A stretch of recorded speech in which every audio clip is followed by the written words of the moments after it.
नमस्कार। Vision IAS के news today के इस अंक में आप सभी का स्वागत है। इस अंक में हम आपके लिए लेकर आए हैं यूपीएससी परीक्षा की दृष्टि से महत्वपूर्ण कुछ अहम खबरें। इस अंक की सबसे पहली खबर प्रवासी श्रमिकों से संबंधित है। हाल ही में नीति आयोग द्वारा प्रथम राष्ट्रीय प्रवासी श्रमिक नीति का प्रारूप तैयार किया गया है। इसे प्रवासी श्रमिकों पर कोविड-19 के प्रभाव की पृष्ठभूमि में तैयार किया गया है। इसमें अंतर्राष्ट्रीय प्रवासन संगठन, शरणार्थियों के लिए संयुक्त राष्ट्र उच्चायुक्त, संयुक्त राष्ट्र मानव अधिवासन कार्यक्रम और विश्व स्वास्थ्य संगठन के प्रतिनिधि शामिल थे। नीति का प्रारूप अधिकार आधारित दृष्टिकोण अपनाने पर बल देता है।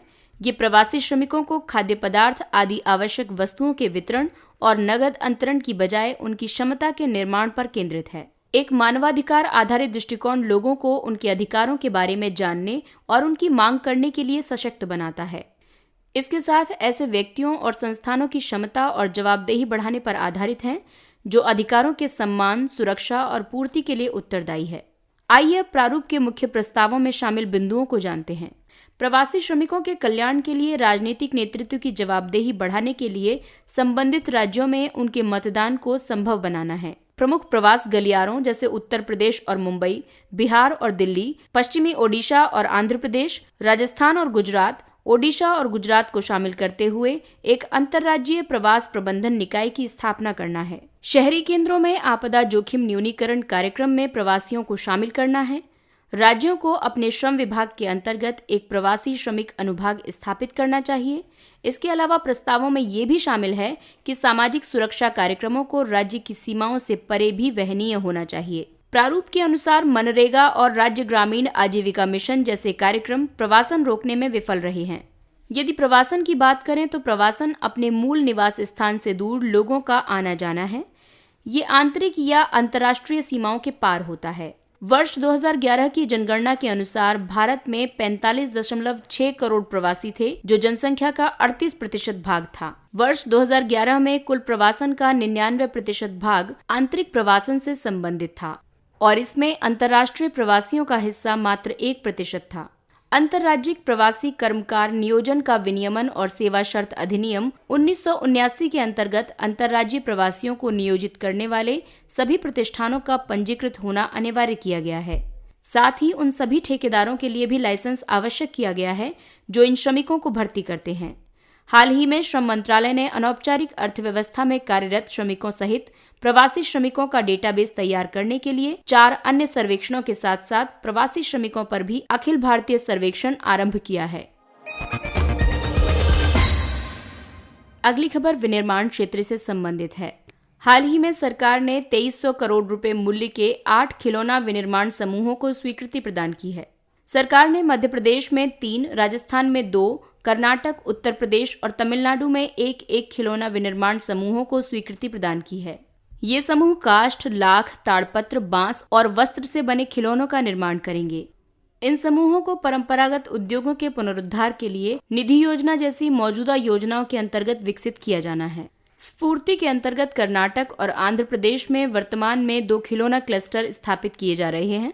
स्फूर्ति योजना कौशल विकास, क्षमता निर्माण, सामान्य सुविधा केंद्र जैसी सुविधाओं के निर्माण, स्थान परिवर्तन सुविधा और स्थानीय उद्योगों को विपणन एवं ई-कॉमर्स सहायता जैसी सुविधाएं प्रदान करती है।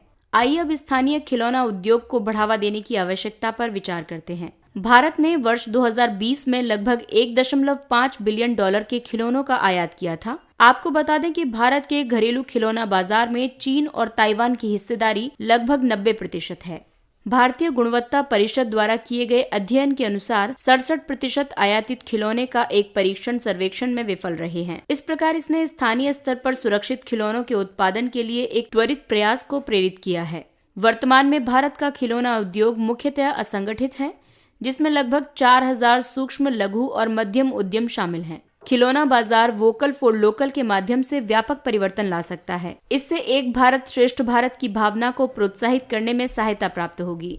आइए अब इस क्षेत्र के लिए किए गए अन्य उपाय भी जानते हैं। स्थानीय विनिर्माण को बढ़ावा देने और खिलौना और हस्तशिल्प निर्माताओं को प्रोत्साहित करने के लिए भारतीय खिलौना कहानी के लिए राष्ट्रीय कार्य योजना संचालित की जा रही है। रेखांकित किए गए 13 हस्तशिल्प खिलौना समूहों में खिलौना उद्योग के लिए आवश्यकता आधारित हस्तक्षेप करना, फरवरी 2021 में राष्ट्रीय खिलौना मेला आयोजित करने की योजना है। इसके अलावा राष्ट्रीय शिक्षा नीति 2020 के द्वारा स्कूली पाठ्यक्रम के हिस्से के रूप में छठी कक्षा के बाद से छात्रों द्वारा खिलौना बनाने की गतिविधियों की शुरुआत की जाएगी। आइए अब नजर डालते हैं ऊर्जा क्षेत्र पर। भारत की कुल ऊर्जा क्षमता में सौर ऊर्जा पवन ऊर्जा से अग्रणी हो गई है। नवीन और नवीकरणीय ऊर्जा मंत्रालय के अनुसार सौर ऊर्जा की कुल संस्थापित क्षमता 38,794 मेगावाट हो गई है, जबकि वर्तमान में कुल पवन ऊर्जा क्षमता 38,684 मेगावाट है। तुलनात्मक रूप से एक दशक पहले सौर ऊर्जा क्षमता 18 मेगावाट थी, जबकि पवन ऊर्जा की संस्थापित क्षमता 13,000 मेगावाट थी। इसके लिए उत्तरदायी प्रमुख कारण हैं सरकार की सहायक नीतियां जैसे राष्ट्रीय सौर मिशन, नवीकरणीय खरीद दायित्व, प्रधानमंत्री किसान ऊर्जा सुरक्षा एवं उत्थान महाअभियान योजना आदि। सौर पार्क नीति के कारण भूमि की निश्चितता, जिसके कारण भूमि के व्यापक खंडों की पहचान की गई थी। सौर ऊर्जा से उत्पादित विद्युत का टैरिफ ग्रिड विद्युत शुल्क दरों से कम होना, जिससे त्वरित स्वीकार्यता प्रेरित हुई है। सौर ऊर्जा को प्रोत्साहन देने में अंतर्राष्ट्रीय सौर गठबंधन की भूमिका भी प्रभावी रही है।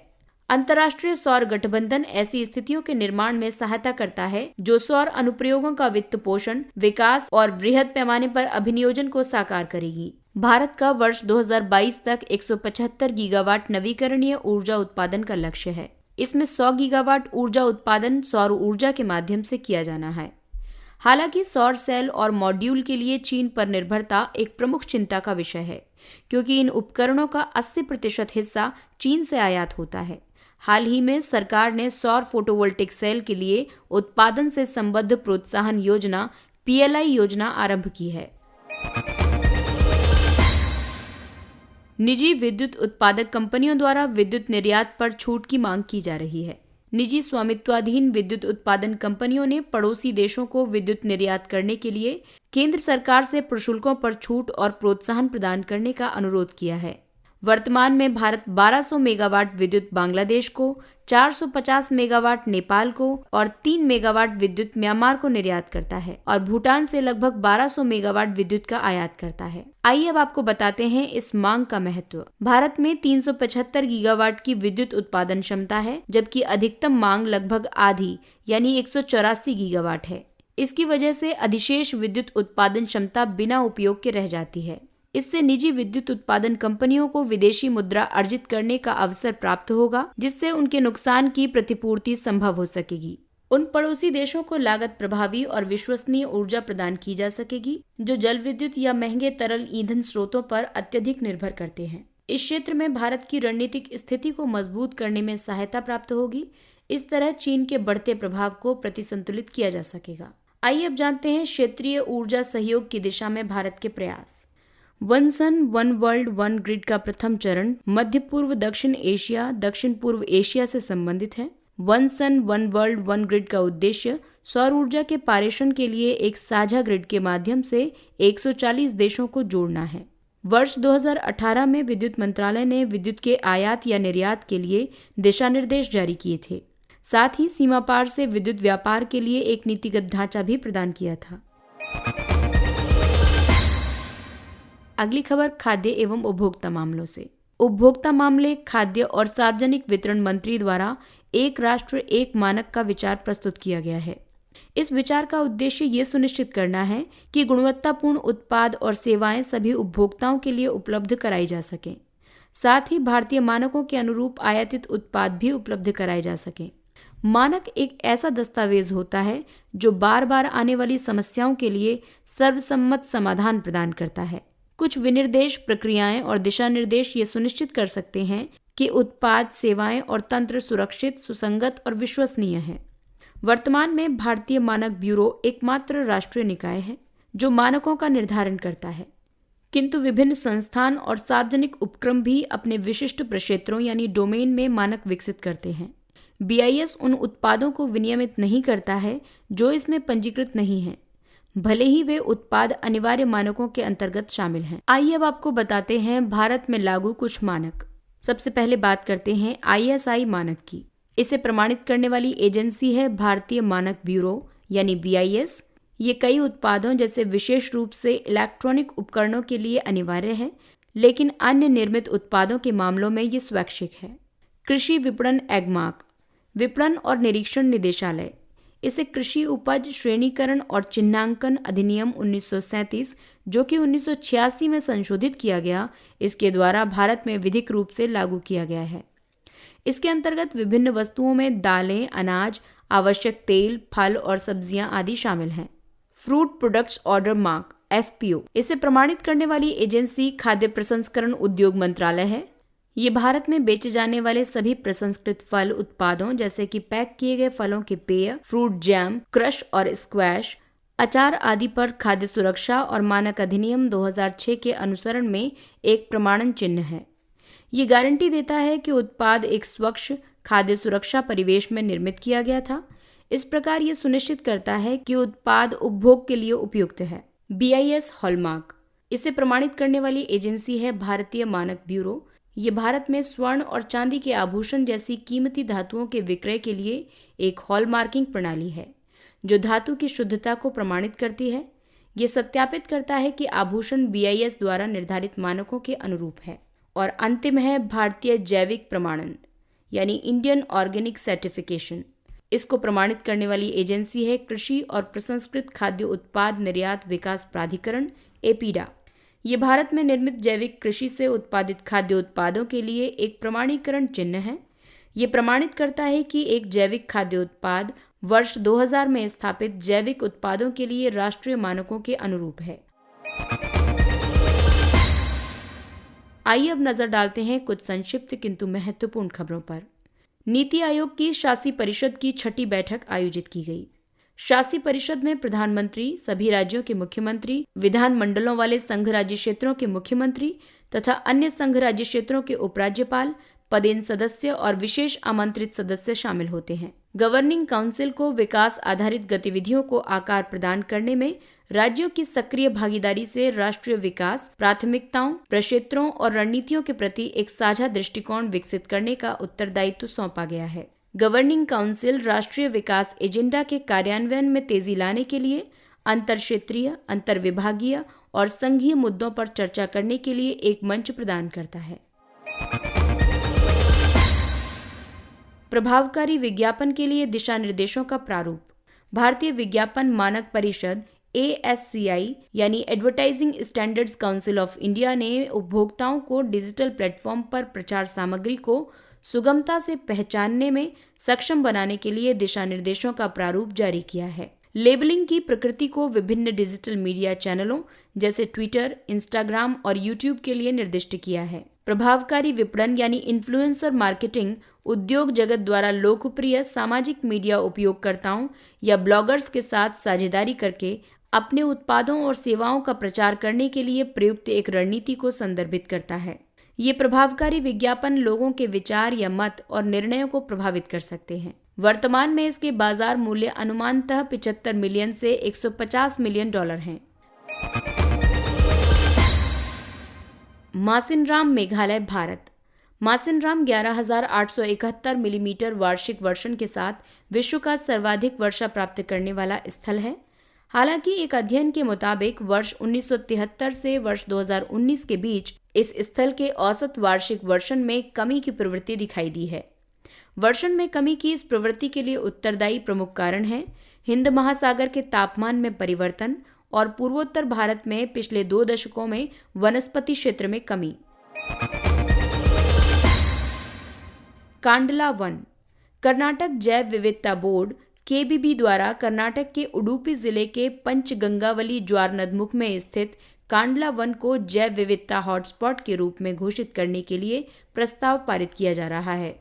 जैव विविधता हॉटस्पॉट के रूप में पहचान स्थापित होने पर इन वनों के संरक्षण और सुरक्षा के प्रयासों को प्रोत्साहन प्राप्त होगा।